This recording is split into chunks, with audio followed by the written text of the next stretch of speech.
This is my favorite Adam Sandler story. And it was that you were at NYU. Yes. And it was an acting coach, I believe, or acting professor. Acting professor, yeah. Okay, and he said to you, he said, oh, I want to take you out for a beer? Is this how he took you out for a beer? Yeah, something like this that. This is what I'm told. He took you out for a beer. Right. You guys went to a bar. Right. And he kindly said to you, yes, think about something else. Exactly. Listen, you got a heart, but you don't have it. You don't have it. Yeah, right. Choose another path. Oh, yeah. Truth? It was like that. This is why it's my favorite Adam Sandler story, and I think it says a lot about you. That you ran into him at the height, when you're getting the ultimate payday, and you're with a bunch of friends, and you run into him out at a bar. Yeah. And anyone would think that's the opportunity where you go, you rub it in his face. And reportedly, what you did was you said hi, and you introduced him to your friends, and you said, this is the only teacher to ever buy me a beer. Something like that. That's right. Yeah. True? Yeah. I love it. Of course. I love that.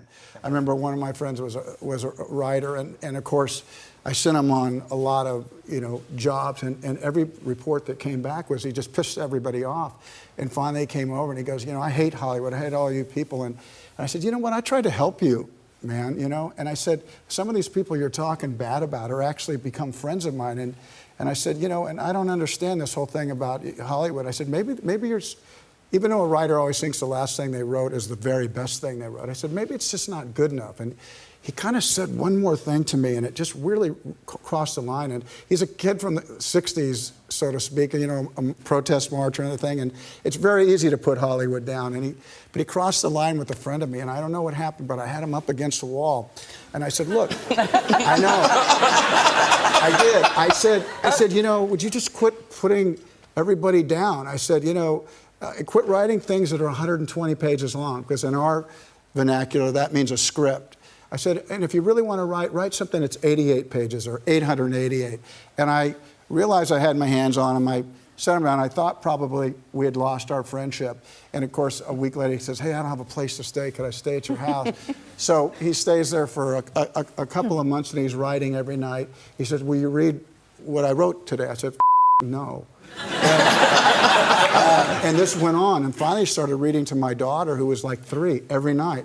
And finally my wife said to me, look, he's in his room reading, he has to go. And I finally said, yeah, too much, you got to go. So away he went. He left what he had written, and he went down to Arizona, and he was working in a Chinese restaurant. If you've ever worked in a Chinese restaurant, washing dishes, there's a lot of them. And he had called me, said, have you read what I wrote? I said, no, I don't really like you anymore. And he goes, well, I'm cold. I'm working at this place, and I'm having to kill raccoons and work at this Chinese restaurant.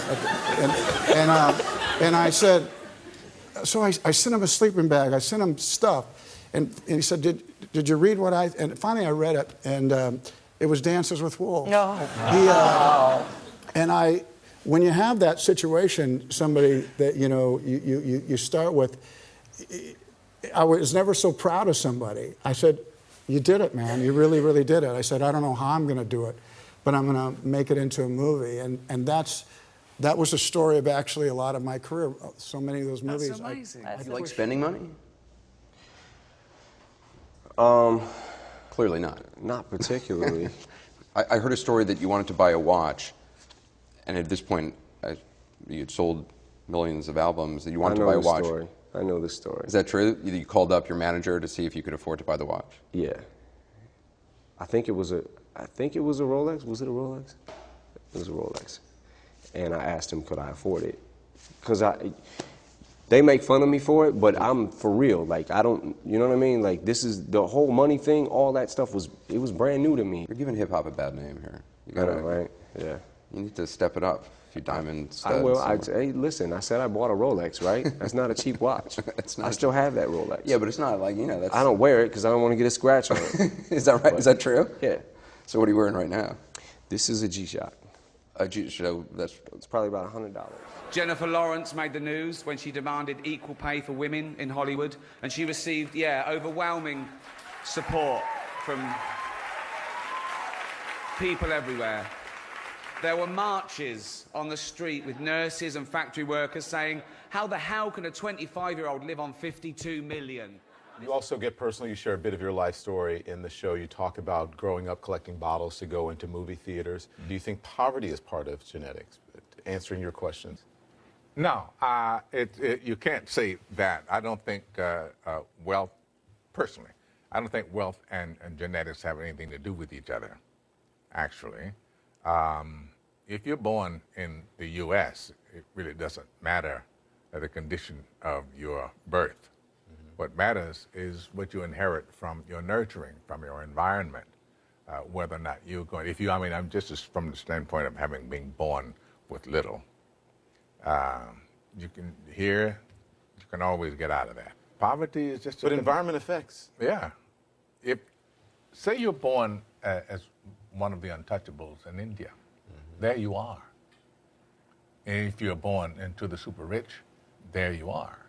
Here, you can be born to the super rich, but 3-4 generations down the line, it's gone. Where were you born? Me? Yeah. Baton Rouge, Louisiana. Baton Rouge General Hospital. Baton Rouge. There you go. Louisiana. I was born in Memphis, Tennessee. I had a long haul from where I came from to here, but here we are. Right.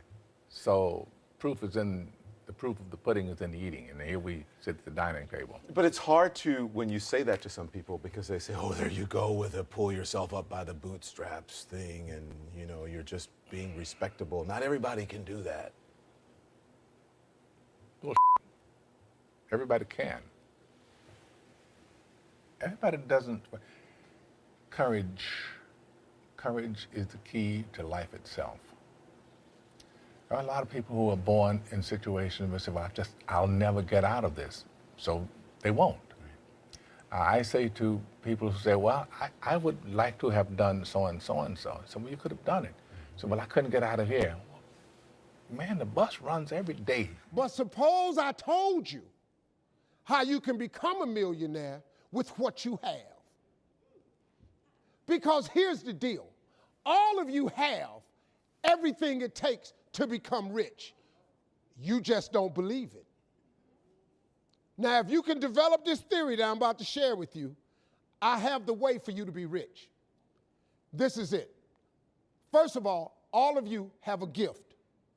God gave it to you when he created you. God never created a single soul without giving them a gift. That's the God that created you. He's a very smart God. Here's the cold thing. When he made you, he put the gift inside of you. He didn't hide it under the ocean. It ain't on the mountain nowhere. It ain't under no rocks. You ain't got to go drill it. God put what you needed inside of you at birth. All of you have a gift. But you have got to do your gift, the thing God gave you at birth to do. It is the thing that you do the absolute best with the least amount of effort. That's your gift. If when the alarm clock goes off in the morning and it makes you sick every morning that alarm go off, it's because you ain't doing your gift.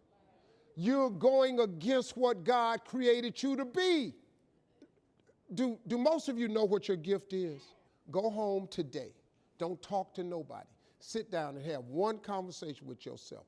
What is the thing that I do the absolute best with the least amount of effort? This ain't gonna take you long. You old enough, you grown. Write it down. I don't care if it's networking. I don't care if it's babysitting. I don't care if it's doing color. I don't care if it's painting. Whatever it is, it's what you do. Sing it. Whatever you do the best, write it down. That's your gift. That's it.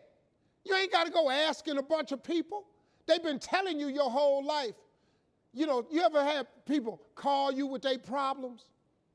They always call you with your problems because you gifted at it.